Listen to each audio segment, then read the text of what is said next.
Halo guys, jumpa lagi bersama saya Diana Yogi. Dan ya, kali ini saya tidak sendirian, saya ditemani oleh adik saya yang paling ganteng, yang bernama Adik Arnold Rusdo.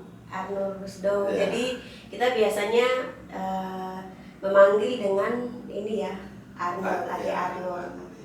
Ya, jadi adik laki-laki ini pernah jadi mantan ketua Ikmana Pandode Jakarta ya.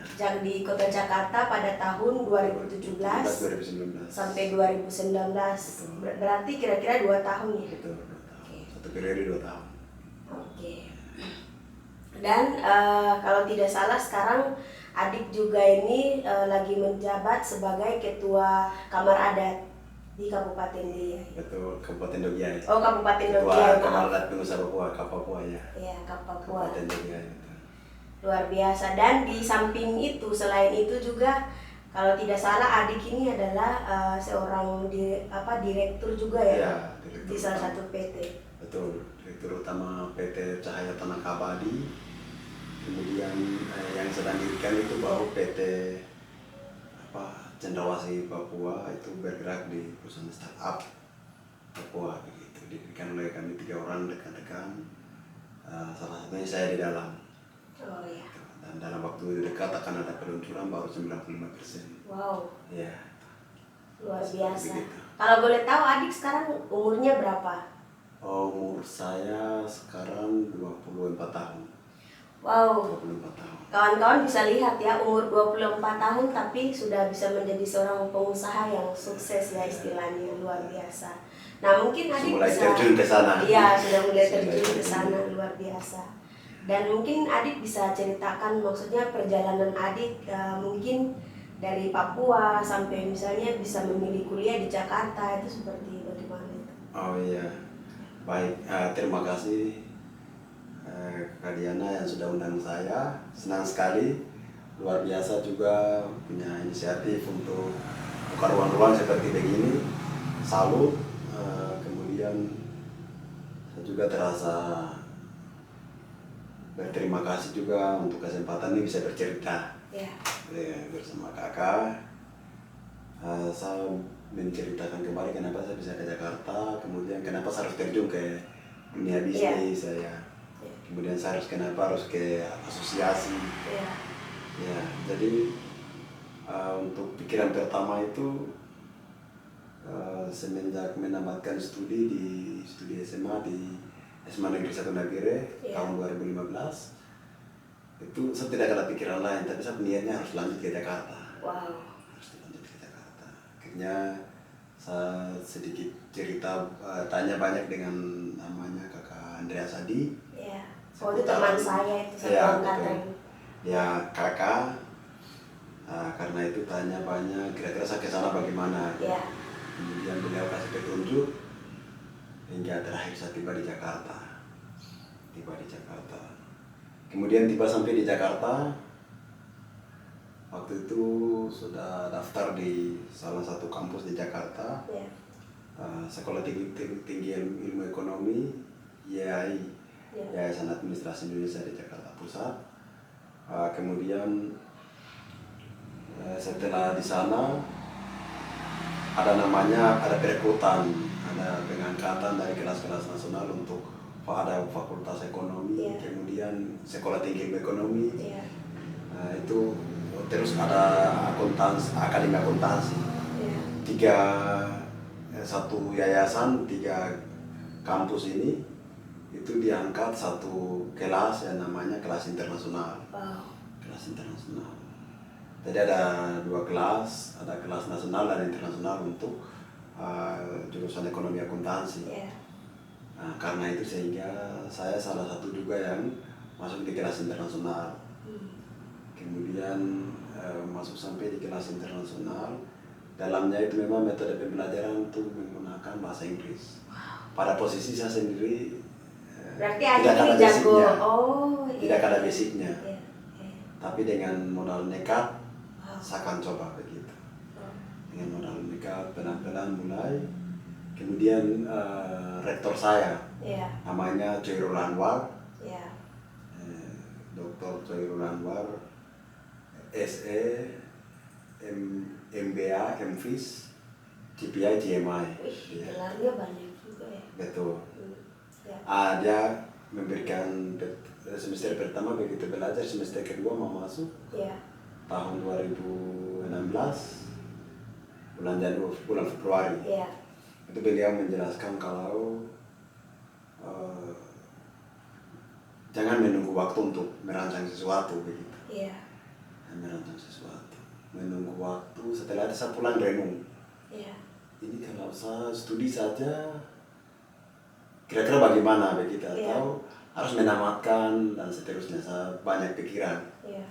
Jadi saya ke tempat-tempat yang sunyi, saya merenung sambil ikut kegiatan-kegiatan di organisasi yang kakak mereka jalankan selama itu, namanya Hikmana Pandowo Jakarta itu. Sambil partisipasi, tapi saya juga renung-renung sendiri. Iya. Rektor bilang ini bagaimana. Dan bulan Februari beliau sampaikan bulan Mei 2016 itu saya sudah mulai pikir. Iya. Saya sudah mulai pikir, ini kesempatan yang baik untuk kayaknya saya harus rancang. Iya. Rancang, tapi kira-kira rancangnya bagaimana. Lalu saya mulai pilihkan partai politik, kemudian terjun ke dunia politik, Iya.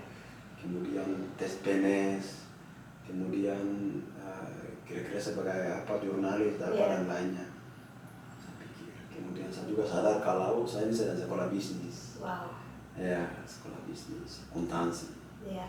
Setelah itu saya merenung lagi, kalau saya hanya akuntansi toh, berarti saya ini memperhitungkan uangnya orang. Iya, betul. Kemudian asetnya orang,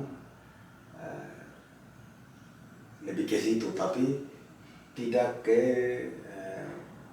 suatu perusahaan yang hasil rancangan sendiri kan. Iya, iya. Jadi kayak masih ikut-ikut orang. Ikut orang. Saya rasa kalau saya sampai di akuntansi itu jadinya begitu. Iya. Melamar di orang, kerja di orang. Iya. Kemudian kalau misalnya kebijakan juga sekitar berapa persen diatur oleh orang. Betul. Sama juga yang saya pikir ke pemerintah punya sistem sendiri, jadi ada beberapa hak yang diatur oleh sistem. Iya. Kemudian saya kerja di perusahaannya orang juga demikian. Akhirnya bulan Juni 2016 juga itu saya sudah mulai rancang perusahaan begitu. Iya. Mulai rancang. Kebetulan bapak tua saya atas nama Natalis Daud. Oh iya. Bapak tua. Itu dia sudah mulai buka perusahaan. Iya. Tapi tidak menjalankan karena usianya tua. Iya. Kemudian dia juga punya pikiran untuk mau jalankan juga pengembangan wawasannya. Iya. Itu, tapi beliau taruh harapan. Semoga suatu waktu tuh anak-anak bisa lanjutkan. Iya. Atau bukan ini juga, tapi yang penting ada anak-anak yang terjun dunia bisnis.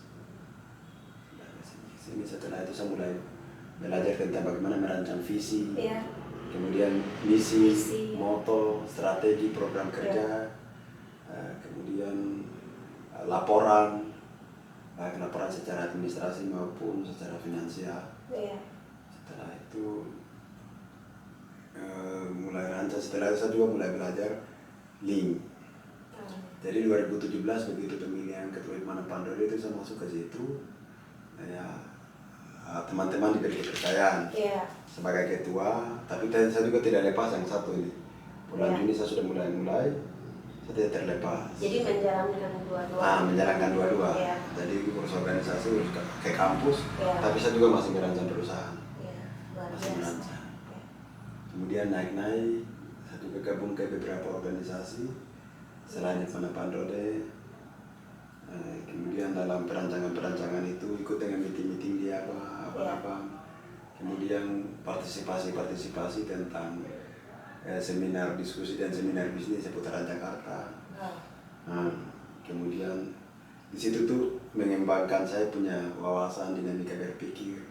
Kemudian yang membuat saya punya spirit untuk berbisnis. Terus rektor saya juga selalu konsul terus. Kamu harus bikin sesuatu dan seterusnya.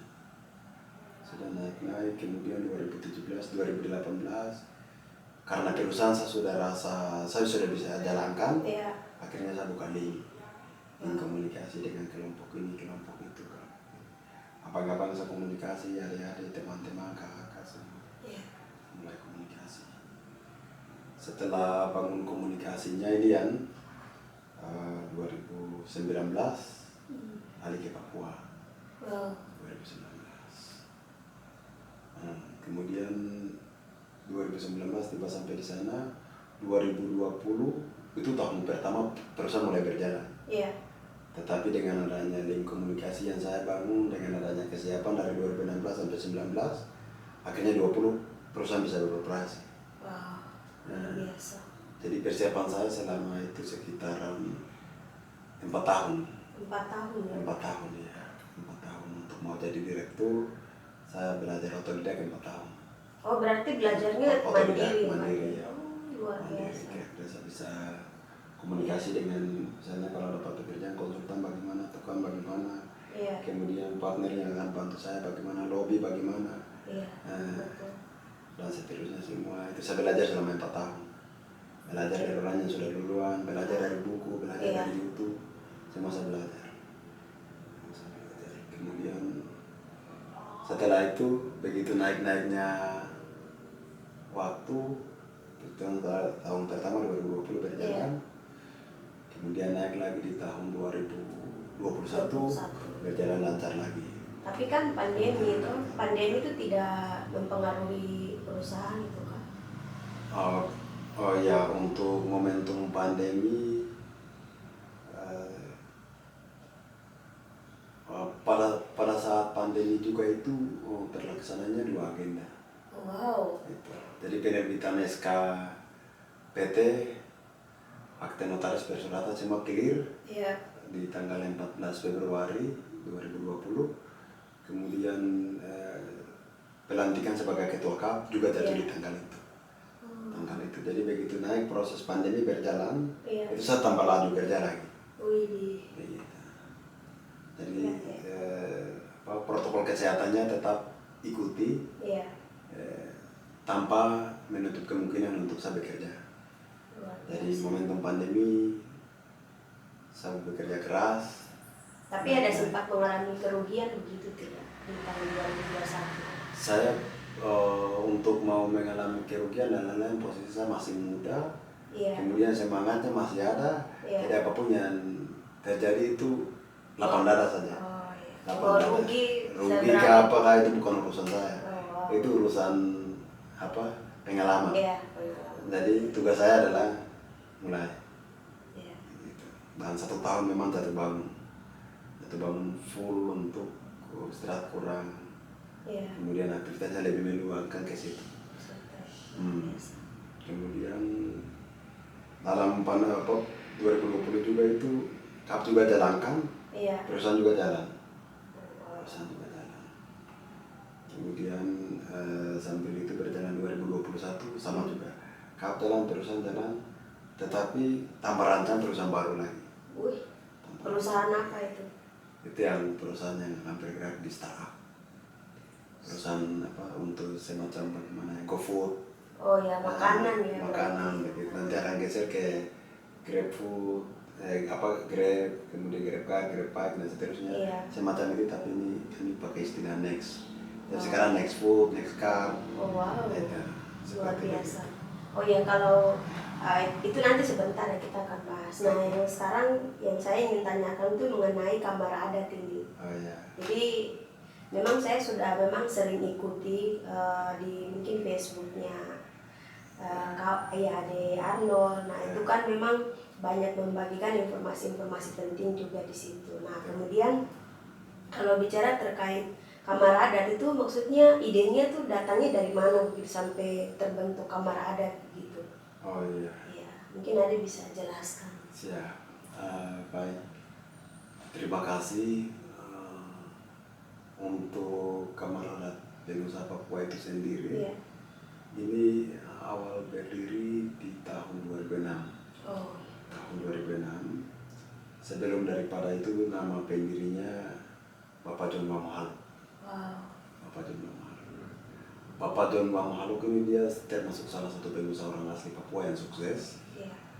Kemudian dia juga bisa bersaing di skala nasional untuk menggerut pekerjaan kerja nasional dan tiba sampai di Papua. Ya.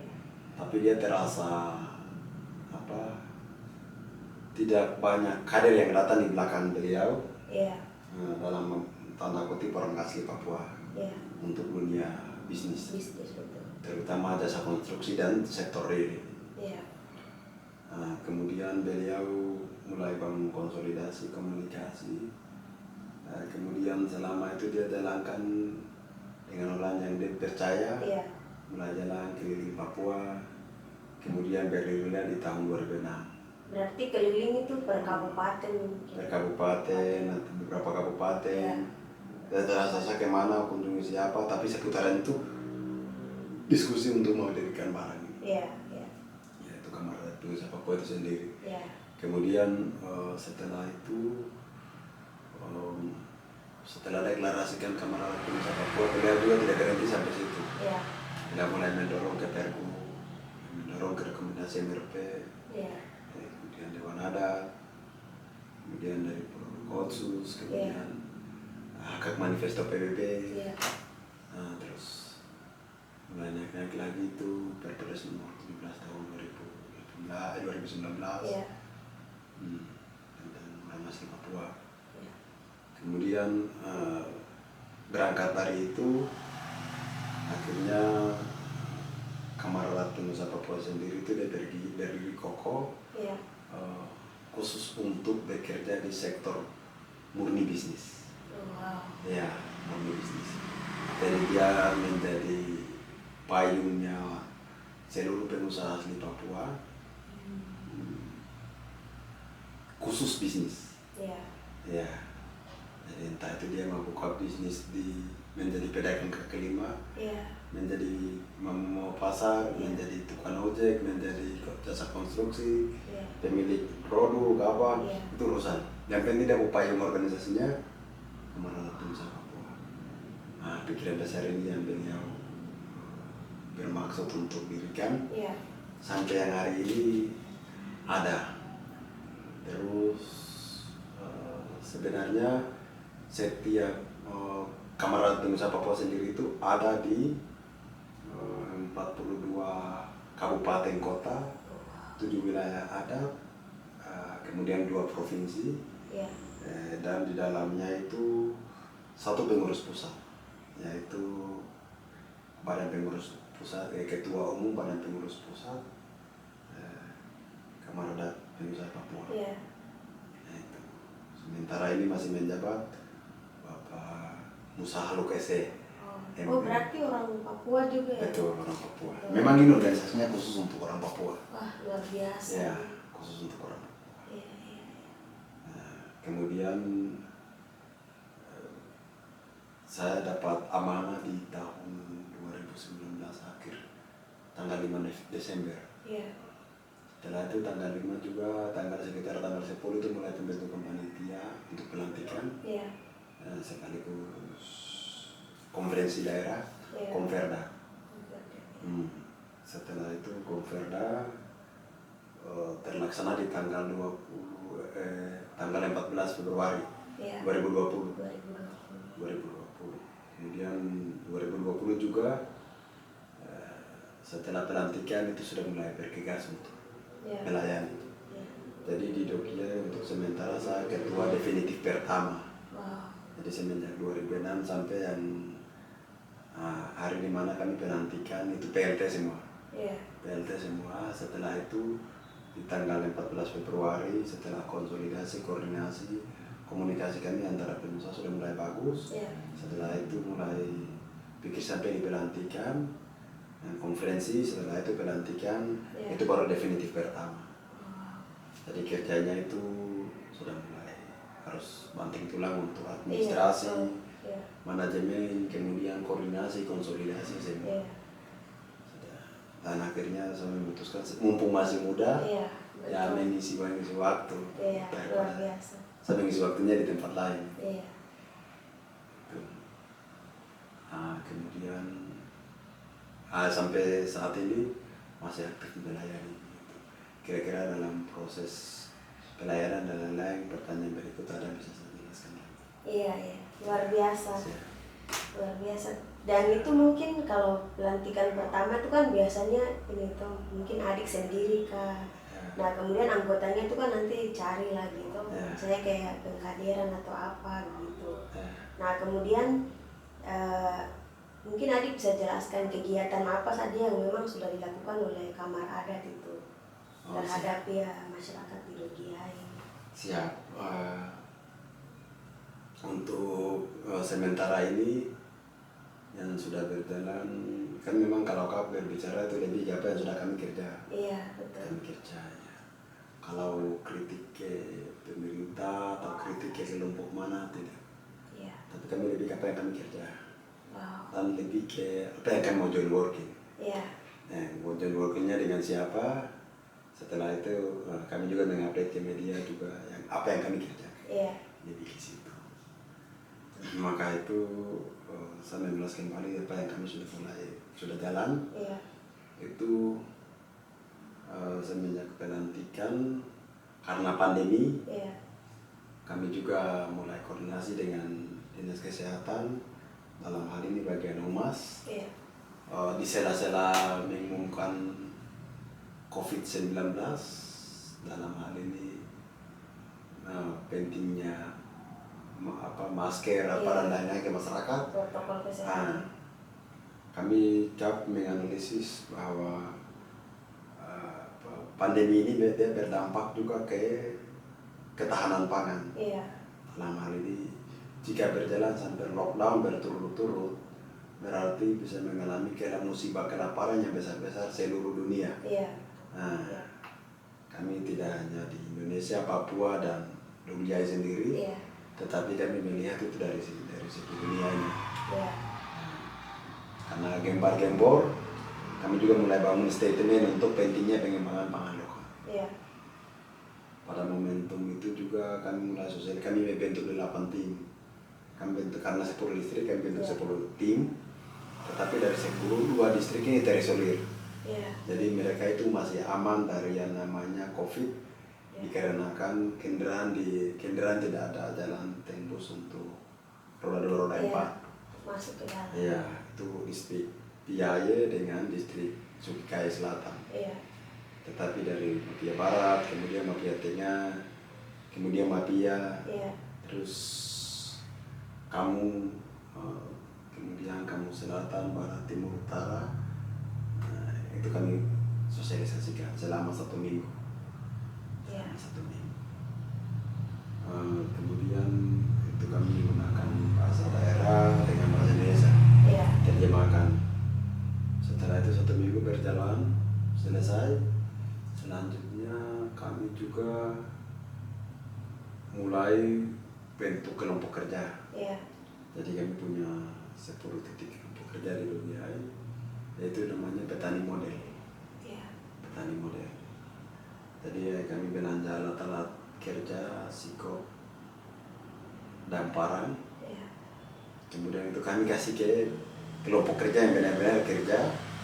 Kemudian kelompok kerja yang benar-benar punya kebun kopi sebagai alat tunjang untuk bisa mengembangkan kerja. Bisa mengembangkan kerja. Akhirnya dari situ kami juga termotivasi. Bantuan harus turunkan kepada mereka yang benar-benar bekerja. Benar-benar bekerja. Kemudian setelah itu kami turunkan, kami masih berlanjut lagi, kami lagi pikir lagi, melihat karena mau dekat-dekat Natal, melihat bulan Desember ini bulan di mana perputaran uangnya sangat kencang di seluruh Papua. Iya betul.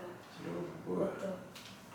Nah, kemudian bulan itu semua elemen membutuhkan anggaran untuk kebutuhan Natal. Iya. Natal. Tapi kami juga melihat omset atau pendapatan di lingkupan masyarakat dalam hal ini orang asli Papua. Itu perputaran uangnya terlalu sedikit. Lebih banyak mengeluarkan anggaran dibanding pemasukan. Nah di situ kami cari kenapa bisa begitu. Akhirnya kami juga melihat ternyata tukang ojek bukan kami. Iya. Jadi uang ojeknya masuk di teman-teman non Papua. Iya. Kemudian yang kedua, sopir bukan kami. Iya. Uang lari ke situ. Betul. Ini yang akses-akses Natal. Iya. Pernak-pernik bukan orang Papua jual. Betul. Orang Papua jual. Betul. Kemudian kami naik orang Papua sedikit juga untuk kios. Penanganan Betul. kios. Untuk jual-jual sembako. Sembako ya. Iya, betul. Ini kami sedikit juga. Iya. Kemudian bahkan mata pencarian nenek moyang itu soal bertani, berkebun dan beternak. Iya. Tapi ternak masih beli di Iya, teman-teman betul. pendatang. Betul. Berarti tidak ada pendapatan yang masuk di penghasilan Papua. Iya. Kemudian ternak macam-macam, terserah ayam, bebek, Iya. babi dan Tapi, seterusnya. iya. Nah, kemudian kami juga pikir lagi bensin. Iya. Orang Papua jual sedikit juga. Orang Papua Betul. jual. Jual sedikit tapi harganya mungkin lebih mahal. Nah, terus belinya ke Iya. teman-teman non Papua. Teman-teman Papua. Teman-teman. Betul. Nah, di situ kami melihat tanpa bermaksud apapun, tetapi Iya. harus sama-sama maju begitu. Iya, betul. Harus sama-sama maju. Jadi bangun persaingan sehat. Iya.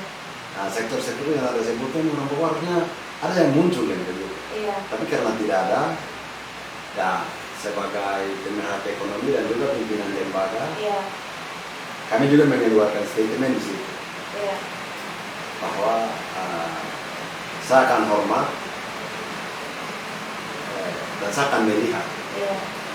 kepada orang asli Papua siapa dia yang punya omsetnya 50 hingga 100 juta Iya. dalam bulan Desember. Iya. Terserah dia mau biar apa, lalu mau dapat 100 juta, dia mau jadi sopir, dia mau jadi tukang ojek, dia mau jadi pedagang, Iya. itu urusan dia. Yang penting pemasukan selama bulan Desember itu saya mau lihat 50 hingga 100 juta. Kemudian setelah pantauan kami Iya. dengan tim kami di Kamar Desa Papua, melihat bahwa tidak ada yang mencapai sampai situ. Nah, akhirnya sambil pemantauan untuk menyatakan tidak ada yang mencapai sampai situ, Iya. kami juga melihat tadi sekitar beberapa sektor ini mainkan anggarannya itu semaunya Iya. tanpa ada instruksi yang jelas dari instansi terkait dalam hal ini Kemenkom. Iya.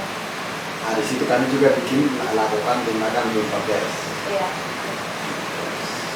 agar pemerintah setempat dalam hal ini instansi terkait bisa mengontrol bagian ini. Iya, betul. Iya. Nah, ini kami sebagai pemerintah ekonomi kami melihat melonjaknya harga dengan kebutuhan rakyat. Iya. Nah, kemudian itu berlalu puncak dari Natal kami juga menyatakan bahwa pendapatan dari beberapa sumber yang tadi sudah disebutkan itu Iya. belum ada yang masuk. Iya. Nah, kemudian kami juga lahirkan satu pikiran lagi, yaitu organisasi orang asal, bukan itu orang asal, Oh, luar biasa. semacam paguyuban. Iya. Tukang ojek di Jogja sendiri itu mereka sudah bentuk namanya ketua sekretaris jenderal dan harga-harga. Iya. Cuma kami sebagai lembaga punya tanggung jawab moral untuk kira-kira suatu akan ada deklarasi. Iya. Tapi itu dalam perencanaan. Strukturalnya sudah. Kemudian kemudian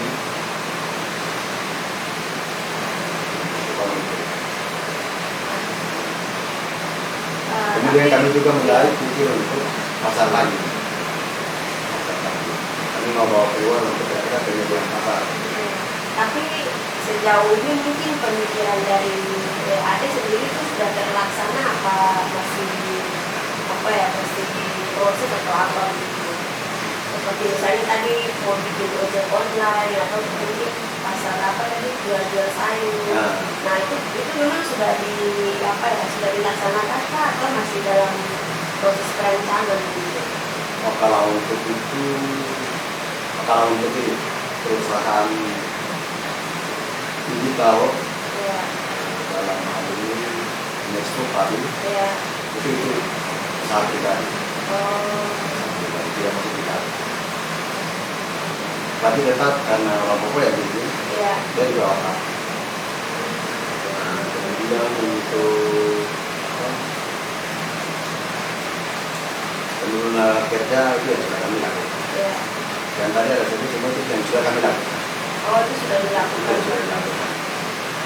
Nah, kemudian untuk developmentnya, pengembangannya, dengan berjalannya waktu kami dorong. Tapi secara isu juga kami tidak mengembangkan bahwa ini sudah jadi secara tidak sadar, keadaan sedang bawa untuk mengembangkan usaha. Kemudian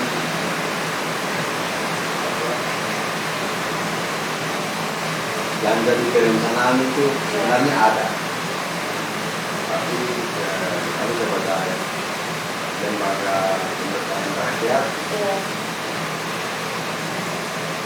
kami lebih ke salah satu perencanaan yang kami lakukan untuk buat kajian waktu itu. Kajian ekonomi dari BPU kepada pemerintah Kabupaten Jogja bekerjasama dengan Bapeda. Itu untuk bagaimana perputaran uang rakyat sosial melalui APBD untuk membentuk BUMD dan BUMDes. Lalu dinamika planning untuk pelaksanaan pengaturan perekonomiannya sampai akhir totalitas kajian tersebut. Ya, ini salah satu perencanaan secara rinci. Kemudian terlepas dari itu ada planning lain. Tetapi untuk planning lain itu yang kami lakukan itu juga yang akan kami kirim. Tapi tadi yang sudah sebutkan itu juga yang pernah kami lakukan. Luar biasa. Jadi progres ideologi ke depannya itu hal baru yang akan kita diskusi, tapi itu juga yang kita buat baru-baru nanti. Luar biasa. Nah kemudian itu berarti Kamar Adat itu bekerja sama dengan mungkin Kementerian Sosial atau Kamar Adat itu misalnya kayak berjalan sendiri gitu. Oh iya, untuk Kamar Adat sendiri ini lembaga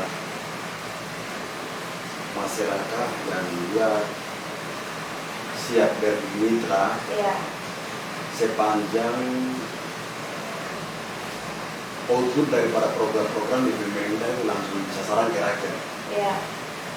Nah, salah satunya kan berarti masih ada kerjasama dengan negara.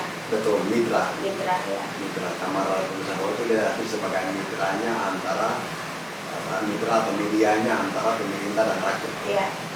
Jadi kami juga kerjasama dengan Kementerian Sosial beberapa waktu lalu. Yang terakhir kami turunkan bantuan melalui pemerintah Kabupaten Jogja dalam hal ini Dinas Sosial ke warga KAP, yaitu komunitas adat terpencil. Kami turunkan ke sana.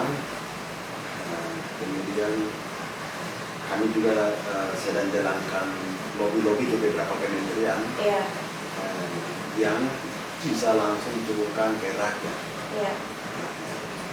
Dan lebih jadi khusus tanpa yang bisa perantara begitu ya, tanpa perantara. Tergantung program di kementerian. Kalau kementerian mereka punya sarannya harus kerjasama dengan dinas, oke kami ke dinas. Kalau harus rekomendasi bupati, oke kami ke bupati untuk minta rekomendasi. Nah, yang bisa langsung ya kami langsung.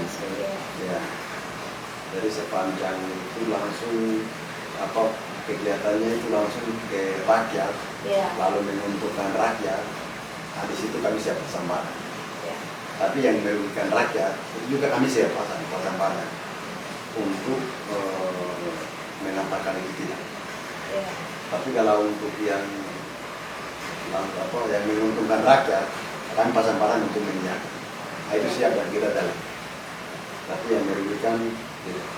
Pernahkah tidak ada kasus yang merugikan masyarakat terus dari kamar adat mungkin Adik sebagai ketua itu langsung turun tangan gitu contoh kasus? Untuk contoh kasus yang turun tangan sampai ini belum. Oh, belum ada, berarti semuanya berjalan baik. Ya. Tapi kalau misalnya itu terjadi dan harus menyatakan dia, kami siap menyatakan dia. Nah, salah satu contoh kasus waktu itu, bantuan dari pemerintah Kabupaten Riau dalam hal ini dinas sosial mengumpulkan alat sembako waktu itu. Tapi karena semua OPD diambilkan, kemudian kami lembaga juga hadir, kemudian kepala daerah dalam hal ini Bupati dipimpin, kemudian kami berikan saran. Kalau boleh 50-50. 50% itu yang kebutuhan jangka panjang dalam hal ini alat kerja. Kemudian 50% ini boleh sembako untuk menunjang 2-3 minggu yang berjalan. Akhirnya luar biasa, pemerintah juga respon bagus seperti itu. Ini mereka belanja 50% untuk sembako. Nah, itu mereka turunkan melalui dinas ke masyarakat. Tapi pokok-pokoknya kita diskusikan sama-sama yang ujungnya ke rakyat. Jadi tidak hanya kasih sembako, tapi berikan juga alat kerja untuk masyarakat di sana.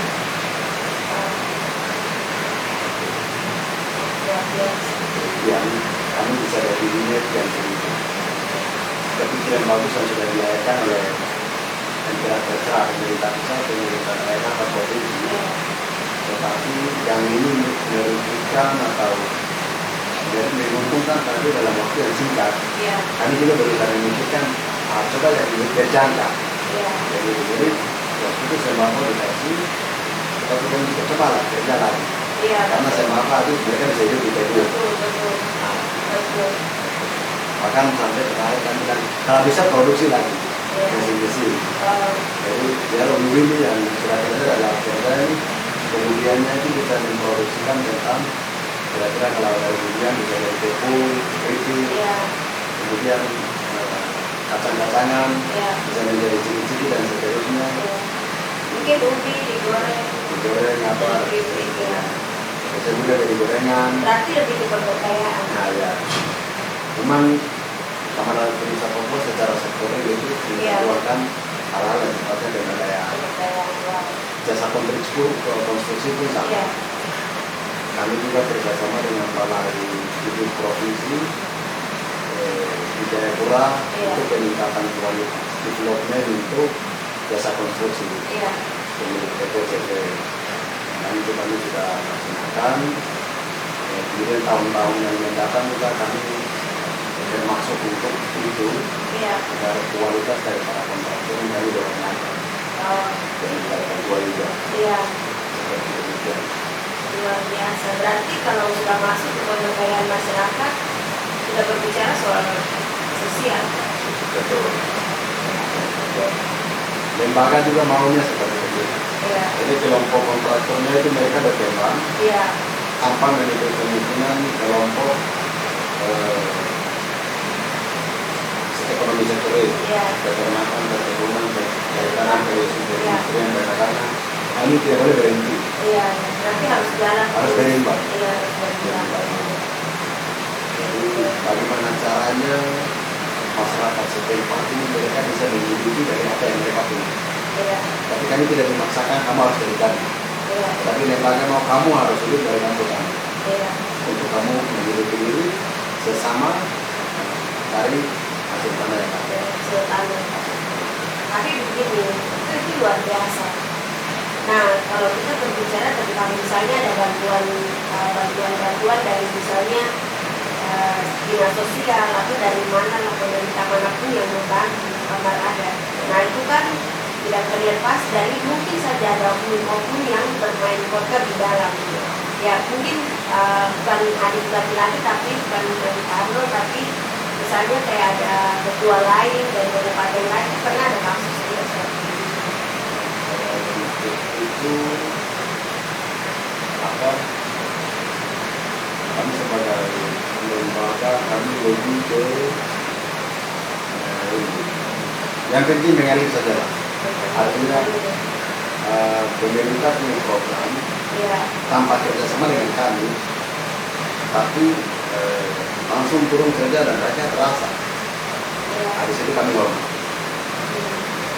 Melibatkan kami lalu kami sama-sama kerja dan rakyat terasa. Di situ juga kami hormat. Karena tidak ada korupsi itu. Yang untuk perjalanan apa bantuannya apa untuk itu tuh kalau yang kementerian punya itu dia bersifat penyusulan dan laporan hal itu. Misalnya kakak ini atau keluarga ini kakak sekian penyusulannya juga ada. Jadi penurunannya juga berdasarkan itu.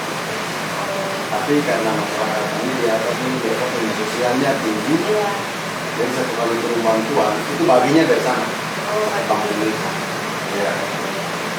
Kalau itu dia sama dengan yang namanya bantuan ini. PHK. PHK lagi. Lansia. Keluarga harapan. Ya. Harusnya kan lansia yang dapat. Betul. Tapi karena sosialnya tinggi masyarakat mereka baginya bersama. Iya. Nah, jadi bapaknya harusnya tidak semua, tapi karena berusaha dapat semua, jadinya sedikit. Betul. Ya. Keluarga harapan punya, kemudian lansia punya. Nah itu di sini tidak ada pemilihan. Kita tahu kalau kabupaten lain atau kota-kota yang sentral, seperti di Nabire, kemudian Temukla. Jayapura, Wamena, Merauke, kemudian Manokwari, Sorong. Nah, itu kalau itu mungkin bisa langsung fokus ke orang-orang itu. Tapi kalau kami seperti itu, orang satu kali ini satu kabupaten, kemudian di kampung itu bagi rata. Jadi tidak ada yang disembunyikan semua transparan. Transparan. Jadi barang yang sudah tiba karena bagi rata, dan volumenya lebih kecil untuk dapat di semua.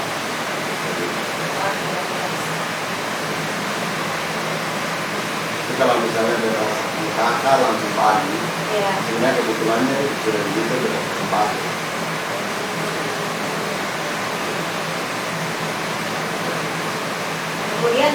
Kemudian dia punya anggaran yang turun ke warga di Bansos, itu rekening sendiri. Langsung turun ke rakyat ke rekening. Nah, kami sebagai lembaga kami turun kawal. Dinas datang nanti ini, kemudian mereka bagi kami berikan laporan kembali lagi. Jadi memang warga setempat mereka bertemu soal kementerian langsung kirim. Langsung kirim. Tidak terlalu kami lembaga tidak kita kami hanya pendampingan. Mengatakan bahwa kepala kementerian bahwa ini anggaran masyarakat sudah terima. Dan kami juga menyaksikan bahwa benar masyarakat terima. Jadi baguslah. Anggaran dari kementerian langsung masuk ke ketua kelompok di kampung. Nanti setiap kampung itu sudah punya ketuanya masing-masing. Itu mengontrol misalnya ada bantuan atau apa. Kalau untuk itu, ya ada ketuanya. Jadi sementara ini untuk dia yang terinput di kementerian dalam hal ini warga dan bersama dengan kemudian warga dan dinas. Ke kementerian itu baru 2 kelompok. Nah jadi 2 kelompok itu otomatis ada 2 ketua. Anggarannya masuk ke 2 ketua ini punya rekening. Tapi tidak ke ketua langsung. Di tangan-tangan ada ketua dan bendahara. Nah, jadi menyaksikan oleh 2 orang. Menyaksikan lagi oleh kami pembantu, oleh dinas, lalu belanja setelah itu padukan. Jadi mau ada isu atau dan apa begitu juga. Iya. Dia punya dengan gerakan turunnya jelas. Iya. Kementerian langsung jalan. Betul. Luar biasa. Ini baru dengan Kementerian Sosial. Iya. Harapan kami kementerian yang langsung ke rakyat, terutama dalam hal bidang ekonomi. Iya, betul. Itu kami bermaksud untuk melandai semua. Iya. Jadi kemarin 2 hari yang lalu saya baru ketemu dengan Kementerian Perhubungan, Iya. Dirjen Perhubungan Darat dan Laut dan Udara Laut dan udara. untuk konsultasi mengenai tol laut dan udara. Oh. Responnya sangat positif. Beberapa tahun ke depan akan berjalan Iya. supaya rakyat yang ada di ini kami mereka tidak hanya bergerak di kebun apa dan lain-lain. Iya, Jadi betul. mereka juga menjadi pelaku Iya. dagang apa. Betul. Betul. Dan saat ini juga untuk karena Pak Subdit ini Iya. langsung hubungkan dengan perusahaan yang menangani tol laut. Iya. Dan akhirnya kami connect sampai hari ini masih komunikasi dengan mereka. Iya, betul. Ternyata jadinya adik kakak. Luar biasa. Komunikasinya adik kakak. Laki-laki dia orang Jayapura, Iya. tinggal di Pekanbaru. Iya. Jadi bapaknya itu adik kakak. Wow. Berarti sudah dekat ya. Sudah dekat.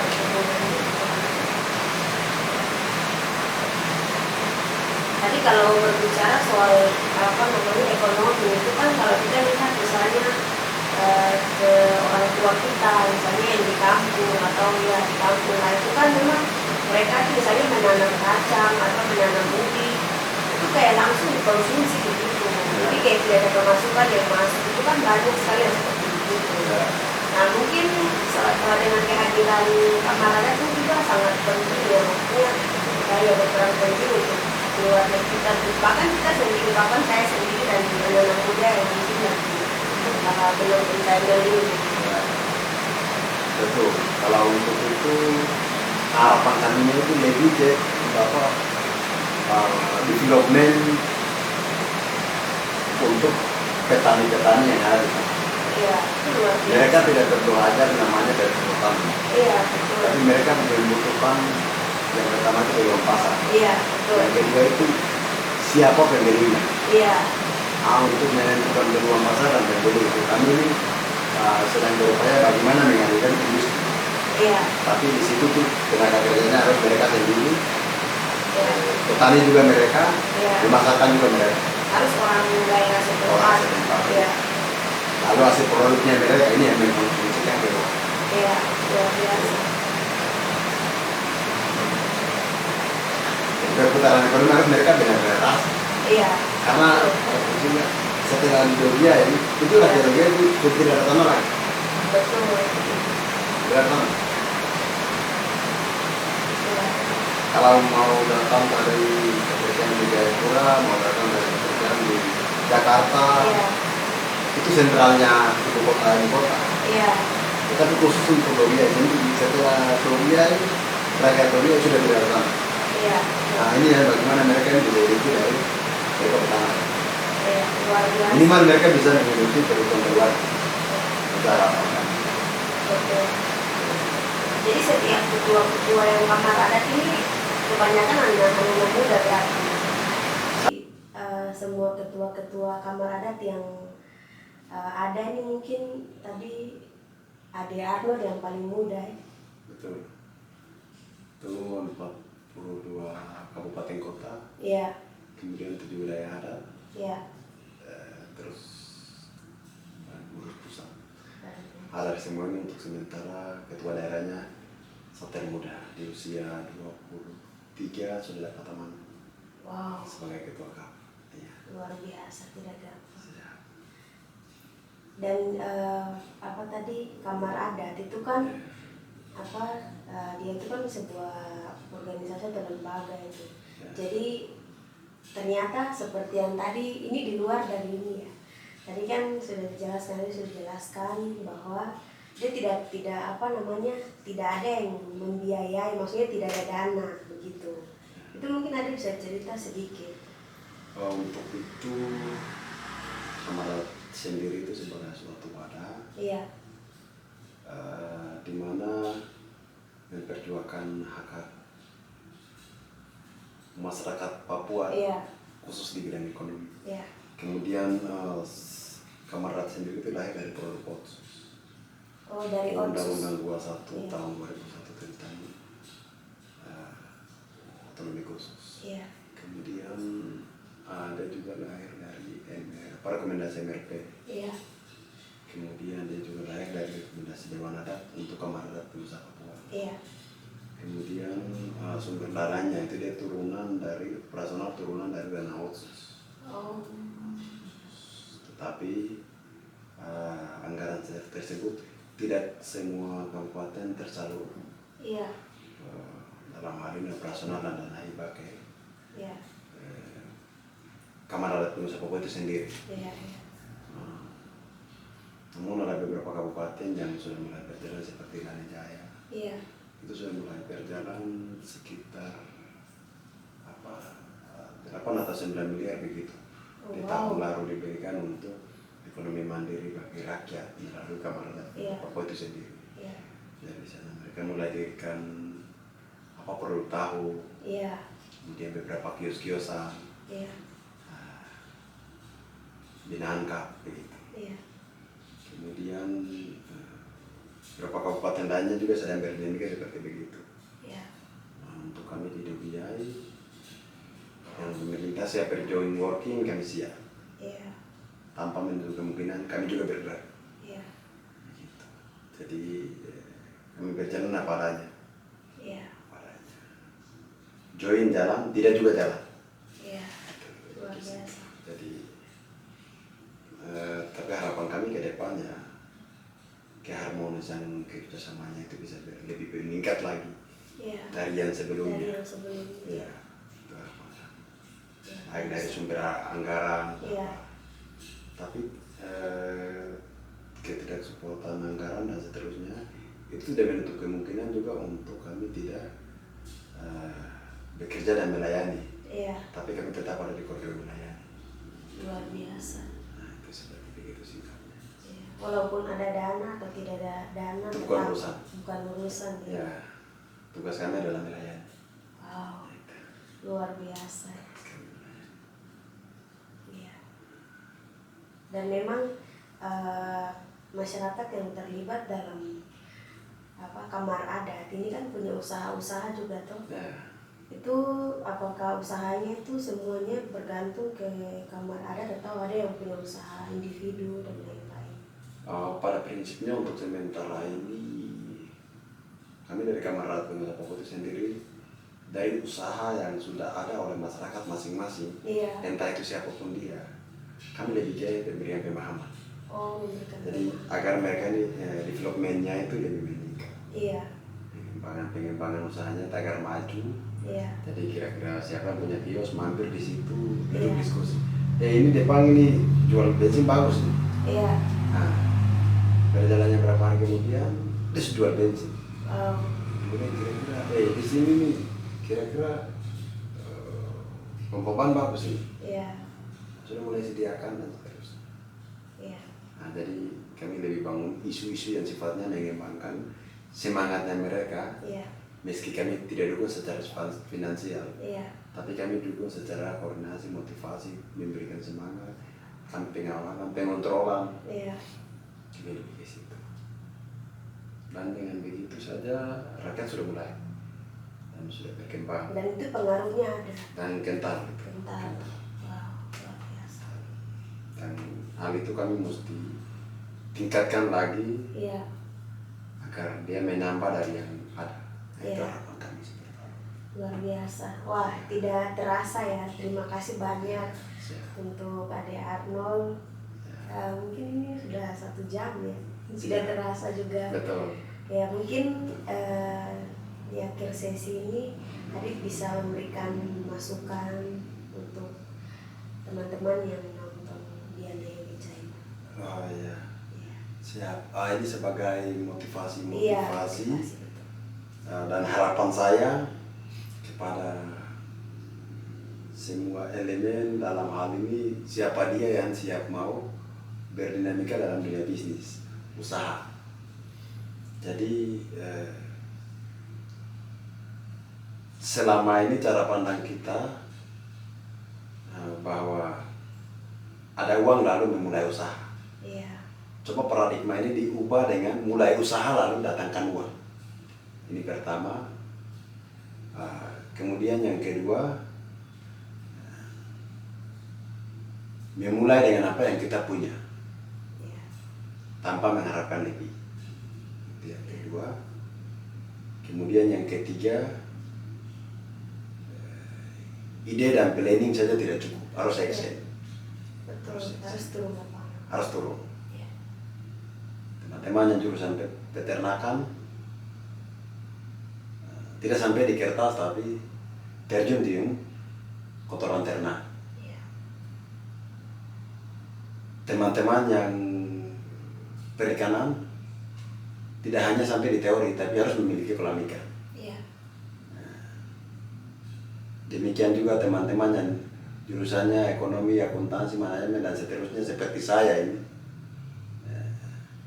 Saya harap meskipun kesiapan persiapannya tidak banyak, tapi usia seperti muda yang ada ini, Iya. kita bisa mulai buka dengan usaha-usaha yang bisa kita mulai. Iya. Entah itu dalam bentuk apa, itu urusan. Iya. Yang penting ada yang mulai. Tidak kata-kata tidak bisa sepanjang kita mau berusaha. Betul. Dan kesuksesan itu milik bersama. Bukan hanya milik seorang presiden, bukan juga hanya milik seorang investor, bukan juga hanya milik seorang bupati, bukan juga hanya milik pengusaha-pengusaha sukses, tetapi barang yang di tengah Tuhan taruh untuk milik kita bersama. Terima kasih, selamat malam. Baik, sekali lagi terima kasih untuk Ade Arnold, seorang pengusaha sukses, seorang pengusaha muda. Terima kasih atas waktunya dan terima kasih atas ilmunya. Nanti kalau ada topik terkait ekonomi dan lain-lain, usaha gitu, nanti saya akan undang lagi di lain waktu. Terima kasih banyak. Terima kasih juga. Oke. Baik guys, sampai jumpa di podcast yang selanjutnya. Ayo. Ayo.